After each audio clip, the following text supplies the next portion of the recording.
कार्तिक शुक्ल अष्टमी। आज के दिन श्याम सुंदर अपने बड़े भाई श्री बलराम जी के साथ और सखाओं के साथ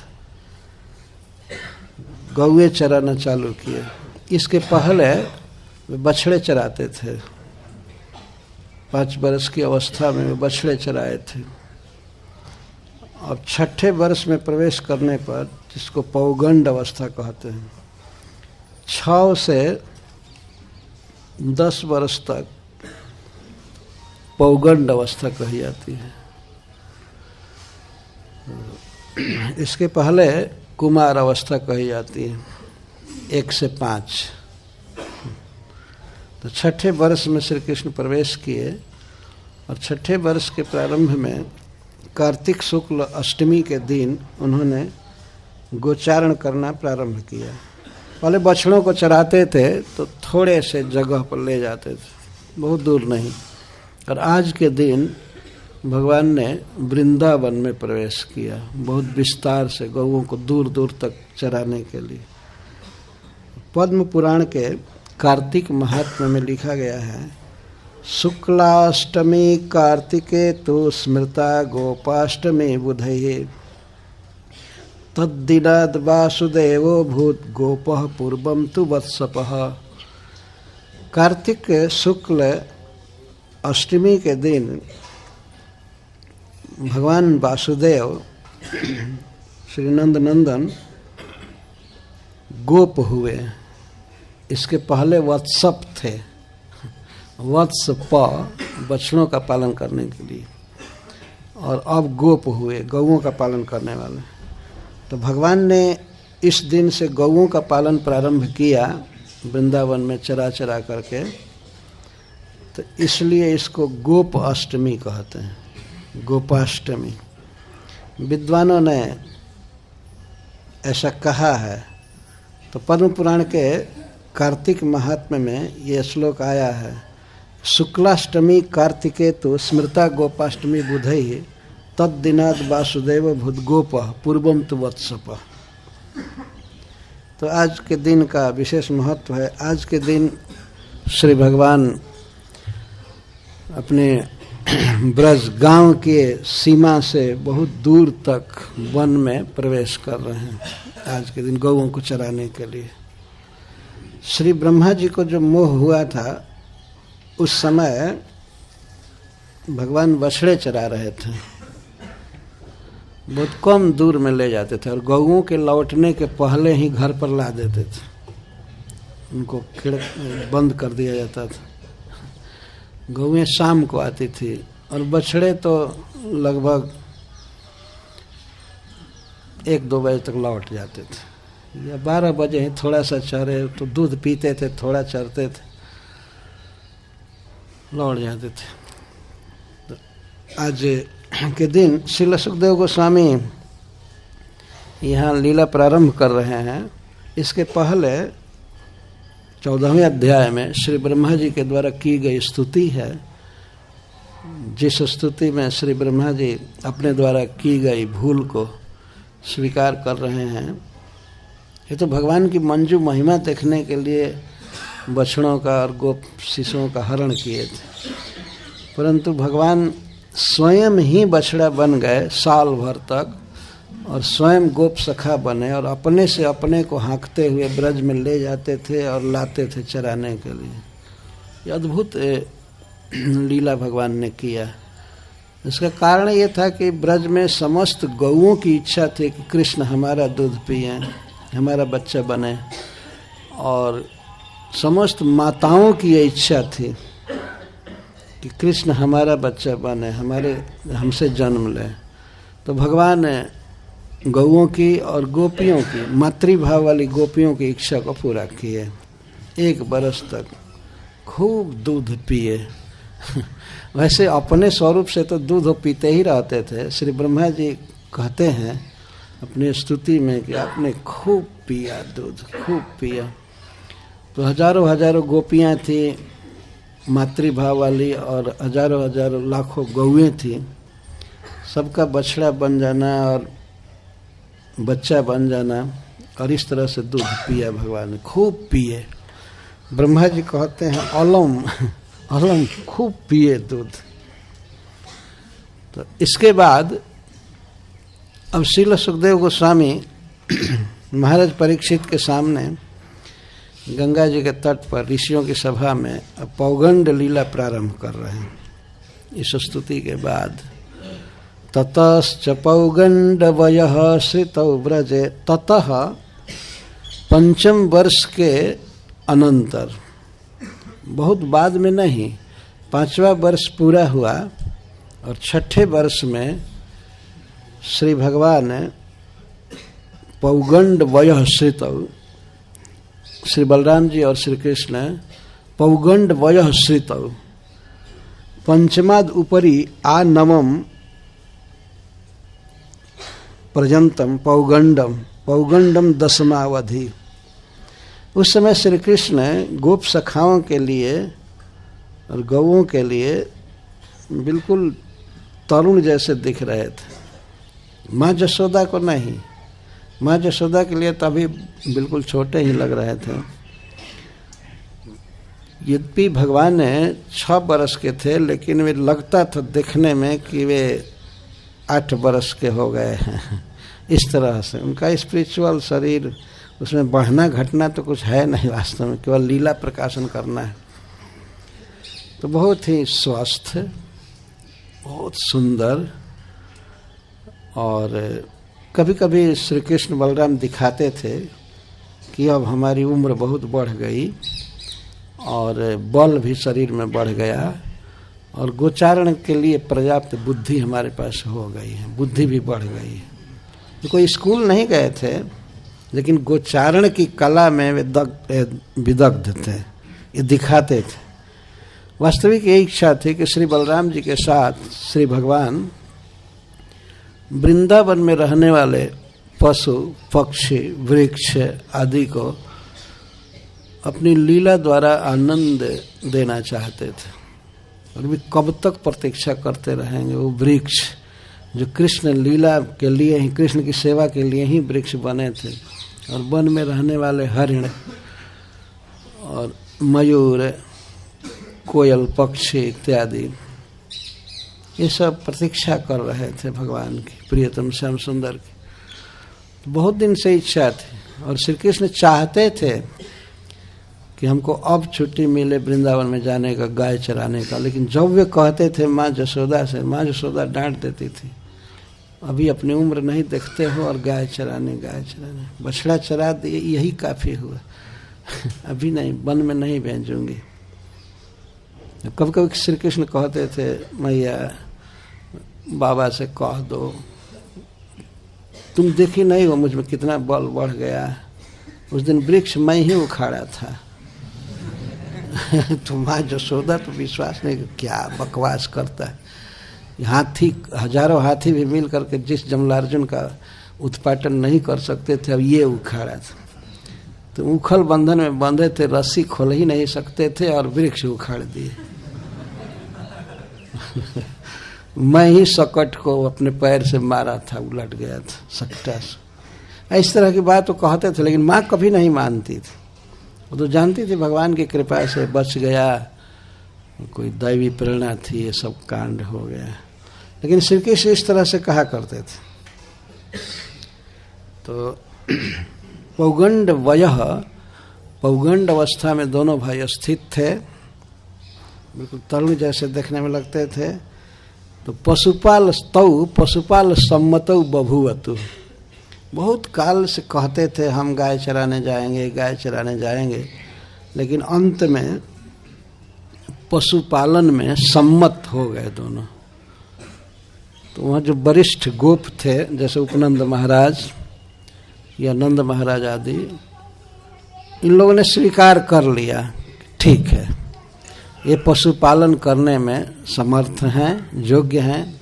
तो पशुपाल सम्मतौ, पशुपालने सम्मतौ, गोप ही सम्मतौ, गोपों ने अनुमति दिया, बड़े बूढ़े गोप ने, ठीक है। तो सखभी समम, सखाओं के समम साथ घास चारयंत, गौएं चराते हुए दोनों घूमने लगे वृंदावन में, वन में, जहाँ तो सर्वत्र प्रसारण करते थे। वृंदावन में प्रवेश करने पर श्री कृष्ण को अद्भुत आनंद मिलता था, इसलिए वो चकित दृष्टि से देखते हुए सुंदर सुंदर चरण कमल के चिन्हों से वृंदावन के भूमि को अलंकृत करते हुए दोनों भाई घूम रहे थे अपने सखाओं के साथ। घास चारयंत, बहाना था गोचारण का, गाय चराने के लिए ही छुट्टी मिलती है, ऐसे वन में जाने के लिए इनको छुट्टी नहीं मिलती। तो घास चारयंत, गौओं को चराते हुए घूमने लगे। तो श्रील सुखदेव गोस्वामी कहते हैं कि पदई वृंदावनम अतीव पुण्यम चक्रतु, दोनों भाई अपने चरण चिन्हों से वृंदावन को अतीव पुण्यम चक्रतु कृतवंत कर रहे थे। अतीव पुण्यम, वैसे वृंदावन स्वाभाविक ही परम पावन है, परम दिव्य है, परंतु सर्वत्र चरण संचारण से, सर्वत्र भ्रमण से वृंदावन को पहले से भी और अधिक पुण्यम चक्रतु, पुण्यम का अर्थ मूर्तिमान पुण्य। ऐसा लगता था कि वृंदावन स्वयं पुण्य ही मूर्तिमान हो गया, परम सुंदर। पुण्यम चारु, पुण्य का अर्थ है सुंदर भी होता है। अतः श्रीपाद सनातन गोस्वामी जी कहते हैं कि वृंदावन को अतिशय सुंदर करने लगे। जहाँ जाते थे तो घास के अलावा जहाँ भी रज पड़ती थी वहाँ श्री कृष्ण और श्री बलराम के चरण चिन्ह उभरते जाते थे। श्रीपाद सनातन गोस्वामी कहते हैं कि केवल कृष्ण का ही वर्णन क्यों नहीं किए, क्यों बलराम जी का कर रहे हैं? तो कहते हैं श्री बलराम जी और श्री कृष्ण दोनों एक ही हैं और सदा साथ रहते हैं, तो इसलिए द्वित्वम दो वचन में कह रहे हैं। बाद में श्री कृष्ण की लीला की ही प्रधानता से वर्णन करेंगे। पदई वृंदावनम अतीव पुण्यम पुण्य जनकम सुंदरम व चक्रतु, अपने चरण चिन्हों से श्री कृष्ण अतिशय पावन करने लगे, अतिशय सुंदर बनाने लगे वृंदावन को। अतीव, अतीव का अर्थ बहुत अधिक, तो पहले से अधिक अथवा श्री वैकुंठ से भी अधिक, ये संबंध जोड़ना चाहिए। भगवान अपने वैकुंठ धाम से भी अतिशय पवित्र बनाने लगे। अथवा श्रीपाद सनातन गोस्वामी जी कहते हैं कि कुमार अवस्था में श्री कृष्ण के चरण कमल अति छोटे छोटे थे, तो छोटे छोटे चरण कमल में चरण चिन्ह भी बहुत छोटे छोटे थे, इसलिए बालू पर दिखाई नहीं पड़ते थे, प्राय दिखाई नहीं पड़ते थे। लेकिन थोड़ा सा बड़े हुए, चरण बड़ा हुआ तो चरण चिन्ह भी थोड़े थोड़े दिखाई पड़ने लगे।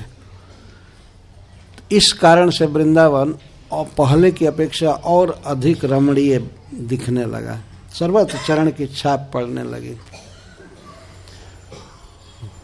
पुण्यम का अर्थ है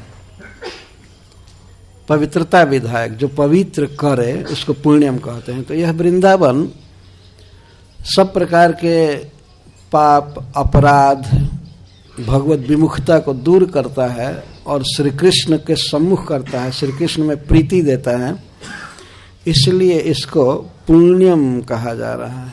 पुण्य क्यों इतना अतिशय सौभाग्यशाली वृंदावन है? क्योंकि श्री कृष्ण यहाँ रहते हैं और सर्वत्र संचरण करते हैं। तो प्रश्न होगा वैकुंठ से भी अधिक कैसे सुंदर लगने लगा? तो उसका तो कई कारण हैं, लेकिन एक कारण स्पष्ट दिया जा रहा है कि वैकुंठ में भगवान हमेशा पादुका लगाए रहते हैं, जूता लगा करके घूमते हैं। ईश्वर है ना, बड़े ठाट बाट से रहते हैं वैकुंठ में।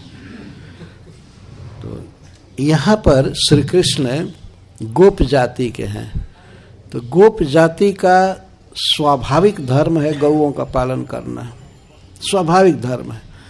जब धर्म का पालन कर रहे हैं तो गौएं वास्तव में सेव्य हुई गोप की, गौएं आराध्य देव की तरह है। जब उनकी सेवा करनी है तो जूता लगा करके नहीं जाया जा सकता है। गौएं तो जंगल में जाती हैं तो बिना जूता लगाए जाती हैं, घूमती हैं। अतः श्री कृष्ण ने व्रत लिया कि इस वृंदावन में मैं कभी भी पदत्राण नहीं पहनूंगा। यद्यपि उनके लिए जूता बनवा करके लाया गया, कोमल कोमल चरण है इस लड़के का, जाएगा वन में तो कुश लगेगा, पत्थर लगेंगे, कांटे लगेंगे। लेकिन श्री कृष्ण ने कहा कि मैया मैं तो गौओं का सेवक हूँ, अतः मैं इनकी सेवा करूँगा बिना पदत्राण के। वास्तविकता यह थी कि यह पृथ्वी भगवान के लिए बहुत रोई थी अवतार लेने के लिए। आप लोगों ने पढ़ा है 10वें स्कंध में, रोती हुई ब्रह्मा जी के पास गई थी। तब ब्रह्मा जी ने आश्वासन दिया, क्षीर समुद्र के तट पर गए देवताओं के साथ और पृथ्वी के साथ। भगवान ने कहा मैं अवतार लूँगा। तो भगवान अपनी परम भक्ता धरणी देवी के उस दुख को जानते थे, इसलिए वे अपने नग्न पैर का सीधा स्पर्श देना चाहते थे पृथ्वी को। केवल ब्रज में ही नहीं, वे हस्तिनापुर आदि में भी, द्वारका में भी कभी कभी बिना पदत्राण के चलते थे। इसीलिए तो कुंती महारानी कहती हैं कि आप जब यहाँ से चले जाएंगे तब यह पृथ्वी शोभित नहीं होगी, क्योंकि इस समय आपके चरण चिन्हों से अलंकृत है हस्तिनापुर की भूमि। इससे पता लगता है कि वहाँ भी बिना जूता के घूमते थे, चलते थे। तो पृथ्वी को सुख देने के लिए श्री कृष्ण अपने चरण में कुछ भी आवरण नहीं रखते थे, कुछ मोजा या जूता कुछ नहीं, सीधा पृथ्वी का स्पर्श। भगवान के परम दुर्लभ सच्चिदानंद श्री अंग का, चरण का स्पर्श माता पृथ्वी को मिलता था ब्रज में हमेशा। और दूसरा कारण है कि धर्म का पालन कर रहे थे, गौओं के सेवक हैं, अतः इस कारण से भी जूता नहीं पहने और पृथ्वी को सुख देना था। श्रील सुखदेव गोस्वामी भगवान के चरण चिन्हों का स्मरण करते हुए कहते हैं कि पदई वृंदावनम अतीव पुण्यम चक्रतु। अपने चरणों की छाप से श्री कृष्ण वृंदावन को अतिशय सुंदर और पावन कर रहे थे। इस श्लोक में च शब्द का जो प्रयोग किया गया है वह भिन्न उपक्रम के लिए। ब्रह्मा जी की स्तुति और वत्सचारण के बाद अब भगवान गोचारण कर रहे हैं, इसलिए श्रीपाद सनातन गोस्वामी कहते हैं भिन्नोपक्रमात्, भिन्न उपक्रम, दूसरी कथा चालू हो रही है इसलिए चकार का प्रयोग किया गया। और चकार त्वर्थे चकार, तू अर्थ में चकार का प्रयोग किया गया है। तू अर्थ, तू, अब तो ये अर्थ। इसके बाद तो श्री कृष्ण ने गोचारण चालू किए और ततः च इस बात को सिद्ध कर रहा है कि वत्सचारण के बाद ऐसा नहीं हुआ कि कुछ दिन या कुछ महीने श्री कृष्ण छुट्टी ले करके और आराम कर रहे थे, बाद में गोचारण चालू करेंगे, नहीं, निरंतर एक दिन भी गैप नहीं गया। वत्सचारण के बाद श्री कृष्ण ने गोचारण चालू कर दिए, एक दिन का भी अंतर नहीं पड़ा। वहाँ कोई संडे फंडे नहीं था कि एक दिन विराम दे दिया जाए, गौओं के लिए कोई छुट्टी का दिन आए, दिन गौओं को भोजन कराना है, ले जाना है वन में, पानी पिलाना, खिलाना पिलाना, तो रोज का काम है। तो बीच में कोई विश्राम नहीं हुआ, विराम नहीं हुआ, इसलिए ततः च शब्द का प्रयोग किया गया। उसमें पौगंड वय में आश्रित थे, परम सुंदर लग रहे थे, अथवा पौगंड अवस्था का जो समय है, काल है, वह श्रितव, उस सेवा कर रहा था कृष्ण बलराम की। पौगंड अवस्था ही सेवा कर रही थी, मतलब अतिशय सुंदर दोनों दिख रहे थे। ब्रजे इति पौगंड लीलाया अन्यत्र भावम बोधयन ब्रज संबंधे न तस्या माधुर्यम तत्रत्या नाम च सौभाग्य भरम सूचयत। ब्रजे इसमें आया हो ततश्च पौगंड वय श्रित व्रज, व्रज में, श्रील सुखदेव गोस्वामी कहते हैं व्रज में दोनों भाई पौगंड अवस्था में विराजमान थे। तो इसके द्वारा यह सिद्ध कर रहे हैं सुखदेव गोस्वामी कि यह पौगंड लीला केवल ब्रज में ही है, अन्यत्र नहीं है। न मथुरा में है, न द्वारका में है, न कुरुक्षेत्र में, न वैकुंठ में, कहीं भी नहीं। केवल ब्रज में पौगंड लीला है। व्रजे शब्द इस बात को कह रहा है, व्रजस। और इसके द्वारा यह भी सिद्ध कर रहे हैं कि ब्रज संबंधे न तस्या माधुर्यम, ब्रज के संबंध से भगवान श्री कृष्ण की पौगंड लीला और अतिशय सुंदर है। इस भूमि के कारण भी, इस भूमि के कारण भी पौगंड लीला अतिशय सुंदर है। और तत्रत्य नाम च सौभाग्य भरम सूचयत, और ब्रज में रहने वाले जितने भी जीव हैं, गोप गोपी मतलब मनुष्य और पशु पक्षी वृक्ष लता आदि, इन सब के महा सौभाग्य को सूचित कर रहे हैं। यह लीला केवल ब्रज में है और इसीलिए ब्रजवासियों को ही यह लीला सुख मिलता है। अन्यत्र भगवान ऐसी लीला नहीं करते हैं, अन्यत्र गोचारण तक नहीं करते हैं। पौगंड लीला और क्या करेंगे, यह ब्रज में ही है। पशु पालने सम्मतो इति सम्मत श्री वृंदावन विहारार्थम साग्रजस्य श्री भगवतो पालनेच्छा चिरम जाता अस्ते सा च बाल दृष्टिया श्री नंदादि नाम स्नेह भरेण सम्मतो न स्यात्। श्री कृष्ण की इच्छा थी बहुत काल से अपने अग्रज श्री बलराम जी के साथ गौ पालन की इच्छा वृंदावन में, लेकिन बाल दृष्टि से कभी बच्चा है, इस कारण से श्री नंद आदि सम्मति नहीं दे रहे थे, ये अनुमोदन नहीं कर रहे थे, छुट्टी नहीं दे रहे थे कि हाँ अब गोचारण करो। लेकिन बहुत हठ के बाद, बहुत आग्रह के बाद अब सम्मत हो, अब सम्मति मिल गई। क्योंकि जथा काल किंचित वयो बलातिरेक प्रकटने न, क्योंकि श्री कृष्ण और बलराम जथा काल पौगंड अवस्था में अपना कुछ बल प्रकट किए और उम्र भी बढ़ी थी, तो काल भी देख रहे थे कि अच्छा अब 6 वर्ष का हो गया है, तो कुछ बुद्धि बढ़ी है और शरीर का बल भी बढ़ा है। और उधर बहुत आग्रह था। सबसे बड़ा कारण ये हो गया, इस टीका में लिखा हुआ है, मैं उसको संक्षेप में कहता हूँ। श्री कृष्ण जिन बछड़ों को चराए थे वे कालक्रम से बड़े हो गए, बछड़े तो मुक्त स्तन्य हो गए और वे माँ का दूध नहीं पीते थे। मतलब गौएं थीं, अब दूसरा बच्चा धारण की थी और बछड़े थे धीरे धीरे बड़े हो गए, तो अब दूध नहीं पीते थे, तो उनको घास चरना जरूरी हो गया था। उनको बछड़ों को गौओं ने निश्चित किया कि अब इनको गौओं के साथ भेज दिया जाएगा। बछड़ों को गौओं के साथ किस लिए नहीं भेजते हैं क्योंकि वो दूध पी जाते हैं बीच बीच में। तो अब वो दूध पीना उनका बंद हो गया था, तो गौओं के साथ उनको भेजने की तैयारी हो गई। तो वे बछड़े गौओं के साथ मिलाने पर भी जा ही नहीं रहे थे,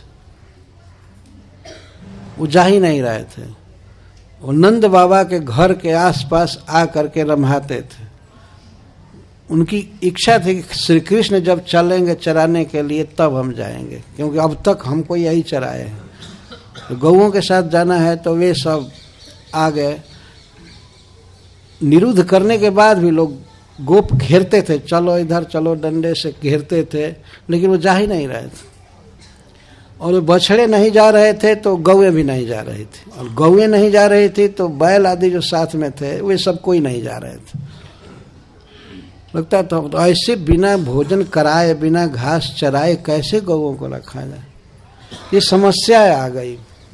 बछड़े जा ही नहीं रहे थे, गौएं नहीं जा रही थी। और दूसरी बात ये थी कि अन्य घरों में जो बच्चे थे 6 बरस के हुए, तो उनके पेरेंट, उनके माता पिता उनको गाय चराने के लिए कहे।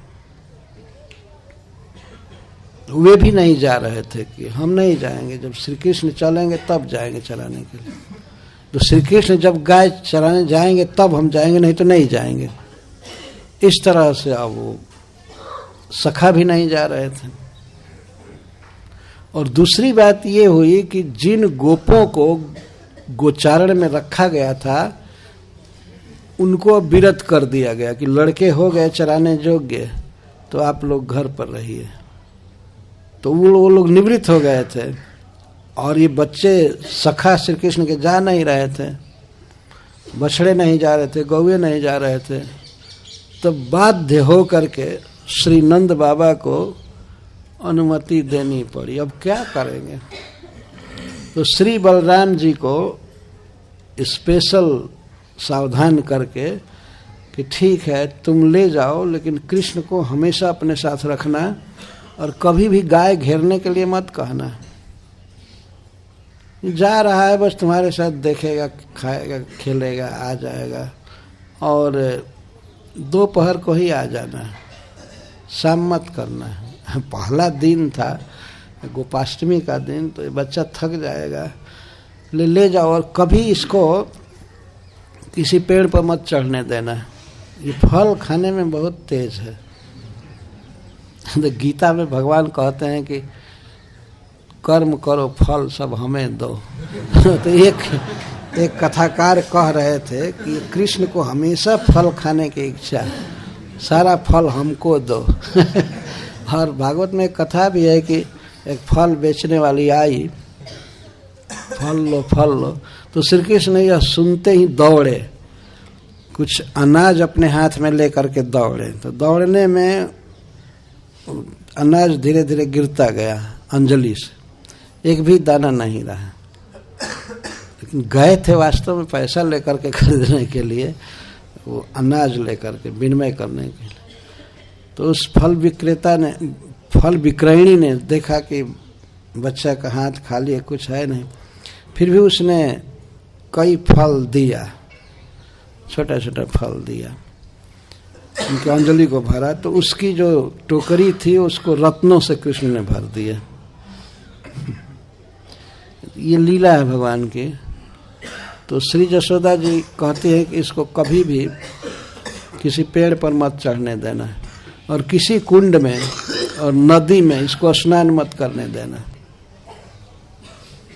नदी में तो घुसने ही मत देना कहीं, ये डूब जाएगा, बहुत नटखट है, नहाने में बहुत तेज है, बहुत नहाता रहता है। तो माँ जशोदा ने कहा इस तरह से भेजा। तो मैं एक दो पद से इसको बोल रहा हूँ, मुझे गाने तो नहीं आता है, लेकिन सूरदास जी का पद है गोचारण के संबंध में। श्री कृष्ण माँ जशोदा से कहते हैं, आज मैं गाई चरावन जई हूँ, आज मैं गाई चरावन जई हूँ, वृंदावन के भांति भांति फल, वृंदावन के भांति भांति फल, अपने कर में खई हूँ, अपने कर में खई। जब श्री कृष्ण कहते हैं आज मैं गाय चराने जाऊंगा, बहुत इछला करके बोलते हैं, माँ से निहोरा करते हैं, आज मैं गाय चराने जाऊंगा, निश्चित जाऊंगा। क्या वृंदावन में मिलेगा, क्यों जाना चाहते हो? मान लीजिए माँ डांटे, तो सबसे पहले श्री कृष्ण माँ को ये फायदा दिखा रहे हैं कि मैं वृंदावन में जाऊंगा तो अनेक प्रकार के सुंदर सुंदर फल हैं, मैं साक्षात खाऊंगा, बासी नहीं, स्टोर किया हुआ नहीं। ताज़ा ताज़ा फल खाऊंगा। और माँ जब मैं फल खाऊंगा तो मेरे शरीर की शक्ति बढ़ जाएगी, इसलिए मुझे जाने दो। वृंदावन के भांति भांति फल अपने कर में खाई हूँ, साक्षात ताज़ा पका हुआ फल खाऊंगा। तो फल खाने की बहुत इच्छा है, माखन रोटी खाते खाते मन उब गया है। इसलिए मुझे जाने दो। ये बात सुनते ही माँ यशोदा कहती है, ऐसी बात कहो जनिवारे, देखो अपनी भात। माँ यशोदा कहती, अरे छोटे वारे, तो ऐसी बात मत बोलो, देखो अपनी तरफ तो देखो, अपनी तरफ देखो, तुम अभी छोटा बच्चा हो, देखो अपनी भात। तनक तनक पग चली हो कैसे, आवत हुई है रात। बेटा अपने पैर को देखो, कितना छोटा छोटा पैर है, तो वन में जाओगे तो आते आते रात हो जाएगी, आते आते रात हो जाएगी, इसलिए मत जाओ बेटा।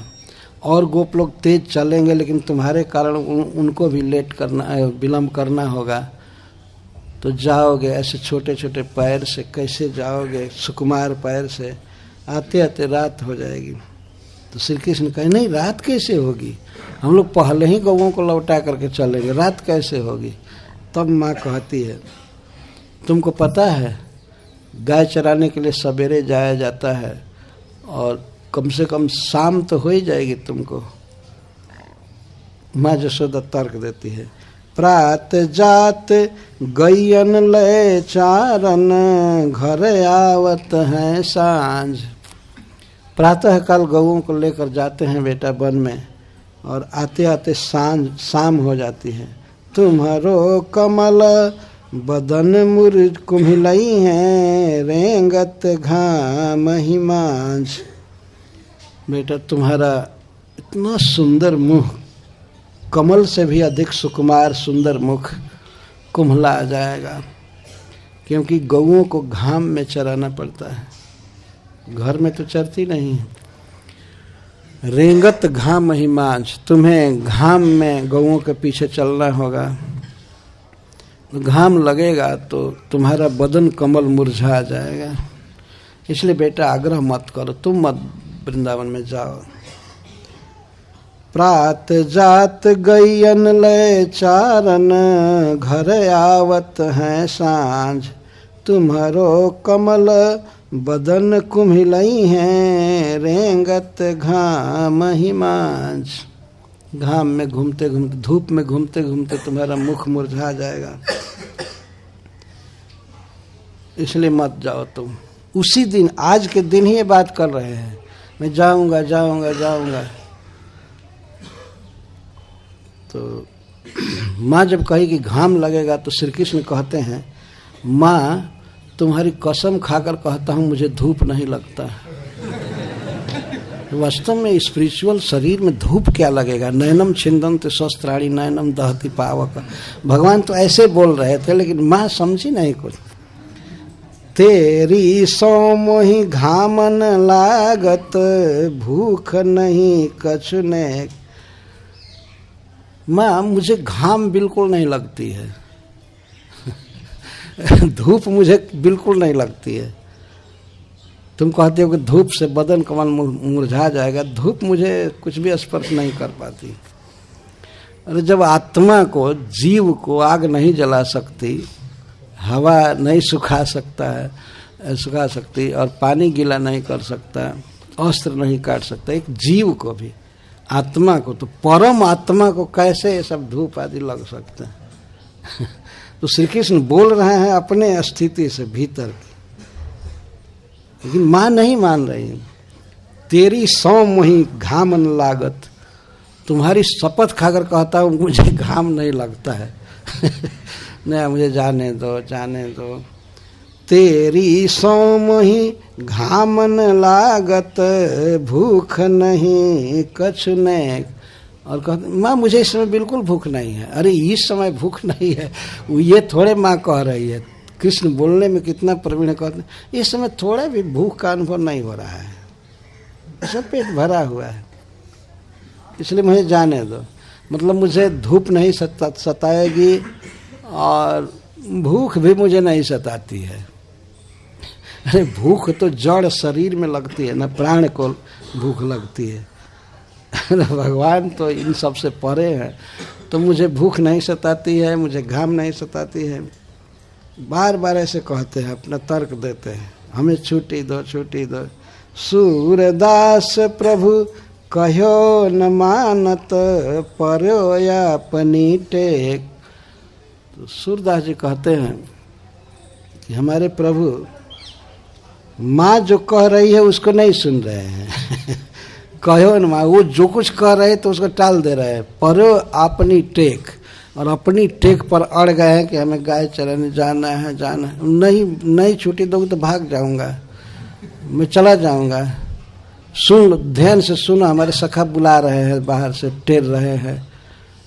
एक कन्हैया कन्हैया कन्हैया टेर रहे हैं, सब खड़े हैं, जाने दो, जाने दो। लेकिन माँ नहीं जाने दे रही। तो फिर कहते हैं, मैया मैं गाई चरावन जई हाँ। उसमें कहे आज जई हाँ, अब कहते हैं मैया हाँ गाई चरावन जई हाँ। माँ मैं गाय चराने जाऊंगा। तू कही महर नंद बाबा सो, बड़ो भयो न डरई हाँ। तुम पिताजी से, नंद बाबा से कह दो, ये कह दो कि कृष्ण बड़ा हो गया है, अब ये डरता नहीं है, वन में किसी भी जीव से डरता नहीं, इसको डर नहीं लगता है, तुम बता दो। माँ से बिल्कुल घुल मिल करके भगवान रहते थे। और वास्तव में कोई भी बच्चा माँ के साथ ही तो रहता है ना। पिता का वो अंश है, लेकिन वास्तविक जो उसकी स्थिति है वो माँ के साथ है। माँ के उदर में रहता है, माँ के फिर गोद में आकर के माँ का स्तन पीता है, माँ मल मूत्र साफ करती है, सब कुछ करती है। इसीलिए बच्चा माँ की भाषा सीखता है, उसकी बोली।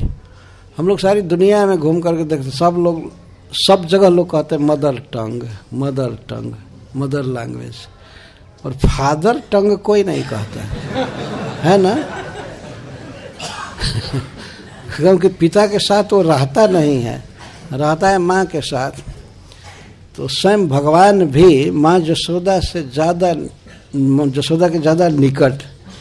तो वे कहते हैं कि तुम बाबा से कह दो, कह दो। क्या कह दो? कि अब श्री कृष्ण बड़ा हो गया है, डर नहीं लगता है इसको, इसीलिए आप जाने दीजिए इसको वृंदावन में गोचारण के लिए। बड़ो भयो न डरई हो। पहले तो नंद बाबा ने कहा था यशोदा जी के सामने कृष्ण को सुना करके, नहीं नहीं ये तो बिल्ली भी देख करके डर जाता है, तो वन में जाएगा कोई भयंकर जीव देख करके इसको हार्ट अटैक हो जाएगा, ये देखेगा डर जाएगा, इसीलिए इसको वन में भेजना ही नहीं है। तब श्री कृष्ण माता जी से पैर भी लगाते हैं माँ से कि नहीं तुम कह दो कि अब मैं बड़ा हो गया, अब मैं डरता नहीं हूँ। तू कही महर नंद बाबा सो बड़ो भयो न डरई हूँ। अब मैं बड़ा हो गया, अब मुझे भय नहीं लगता है। तो मैया हाँ गाय चरावन जई हूँ। हाँ माने मैं, ब्रजभाषा में होता हाँ। मैया हाँ गाय चरावन जई हूँ, और अकेले थोड़े जा रहा हूँ, जरा विचार तो करो। रहता पैता मना मन सुखा, हल धर संग ही जई हाँ। हमारे रक्तक आदि जो हमारे सेवक हैं, सखा है, साथ में जाएंगे, तो उसको रहता पैता बोल रहे हैं भगवान। रहता पैता मना, मधुमंगल को मना करना, और मन सुखा। रहता पैता मना मन सुखा, सब अपने तरह से भगवान नाम रख लिए थे। और हलधर संग ही जई हाँ। और तुमको पता है इतने बलवान हमारे बड़े भाई हैं और हमसे इतना प्रेम करते हैं, उनके साथ जा रहा हूँ ना, श्री बलराम के साथ जा रहा हूँ, अतः अब डर का क्या प्रश्न है। हमारे सारे सखा रहेंगे और हलधर रहेंगे। रहता पैता मना मन सुखा, हलधर संग ही जई हाँ। इनके संग रहूँगा हमेशा। बंसी बटतर ग्वालन के संग, खेलत अति सुख पई हम। और मैया एक सुना हूँ कि बहुत प्रसिद्ध बट वृक्ष है, मेरी इच्छा है कि मैं उसके नीचे खड़ा होकर के बांसुरी बजाओ। उस बंसी बट के तट, मतलब बंसी बट के तल में खड़े होकर ग्वालों के साथ मैं खेलने में बहुत सुख पाऊंगा। मैं इस सुख के लिए जा रहा हूँ, मुझे दुख नहीं होगा मैया, बल्कि अपार सुख होगा। बंसी बट तर ग्वालन के संग खेलत अति सुख पाई। हाँ, मुझे अति सुख मिलेगा इस ब्रज में। गांव में मुझे जितना सुख नहीं मिला है, मुझे सुख वास्तविक वन में, वृंदावन में मिलेगा। अपने सखाओं के साथ मैं खेलूँगा। और गाय चराने के लिए तो ये बड़े लोग हैं, ये लोग चराएंगे, हम तो खेलने जा रहे हैं। अब खेलने जा रहे हैं भैया, हाँ गाय चरावन जई हूँ। और तुमान ने कहा कि तुम खेलोगे, घूमोगे, गाय चराओगे, तुमको भूख लगेगी। तो श्री कृष्ण कहते हैं, अरे भूख लगेगी तो इतनी बुद्धि तुमको नहीं है, बांध करके दो क्या क्या। ओ दन भोजन दय दधी कांवरी, भूख लगे ते खई। हाँ, एक काम करो कि मुझे उत्तम श्रेणी का चावल बना करके दो, भात। ओदन मैंने भात, मुझे भात दो, और भात के साथ सजाओ दही दो। दही दो कांवर में, छीके में, कांवर समझते हैं ना, उसमें लटका रहता है, उसमें जो कांवर में मुझे दो। और मैं नहीं ढोऊंगा, वो तो मतलब दो का मतलब है कि किसी सेवक द्वारा तुम दो। तो ओ दन भोजन दय दधी कांवरी, भूख लगे ते खई। हाँ, और जब जब भूख लगेगी मैं दही भात खाया करूँगा।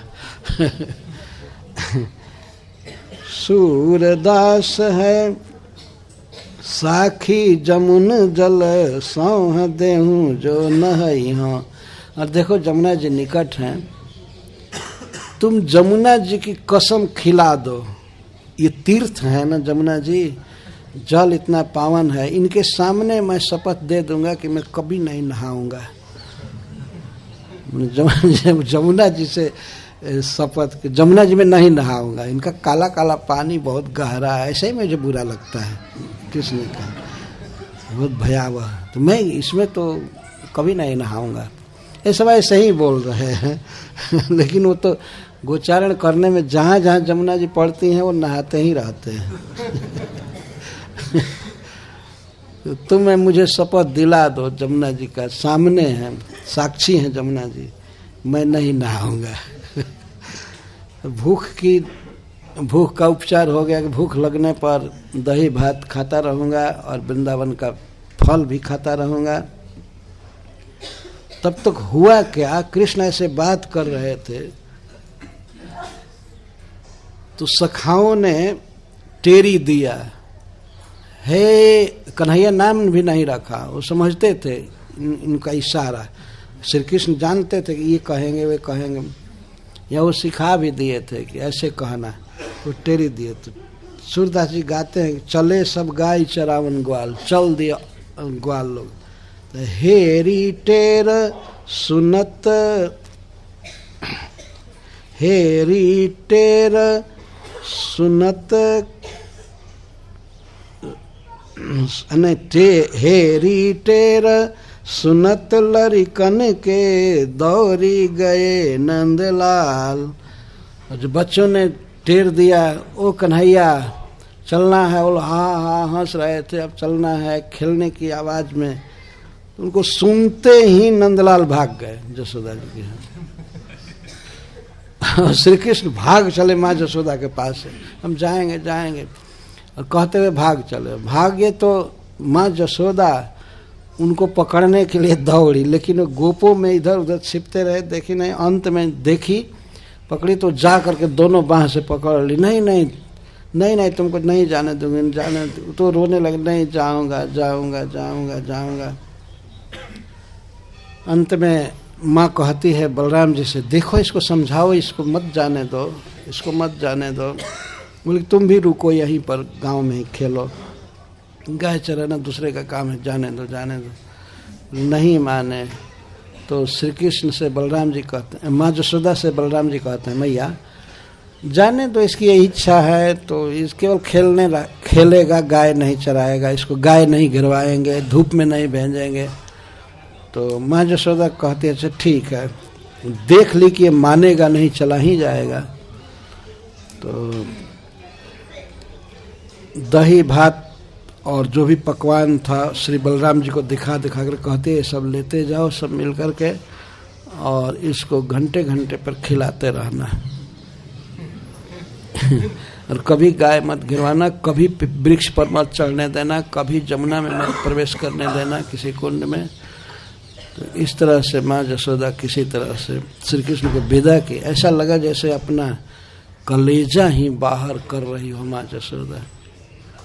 श्री कृष्ण इतने सुकुमार हैं, इतने सुंदर हैं कि उनको गोचारण के लिए वन में भेजना बहुत कठिन था माँ यशोदा के लिए। लेकिन अब इनके बिना कोई जा नहीं रहा था, बछड़े भी नहीं, गौएं भी नहीं, और श्री बलराम जी भी नहीं जाना चाहते थे, वो जाते नहीं अगर ये नहीं जाते थे। तो अंततः इस तरह से गोपाष्टमी के दिन माँ यशोदा ने कई प्रकार के मंगल उपचार करके अपने पुत्र श्री कृष्ण को गाय चराने के लिए भेजा। तो आज का ही दिन है गोपाष्टमी, उसी दिन से वे गोप हुए। हरे कृष्ण। जय श्री प्रभु।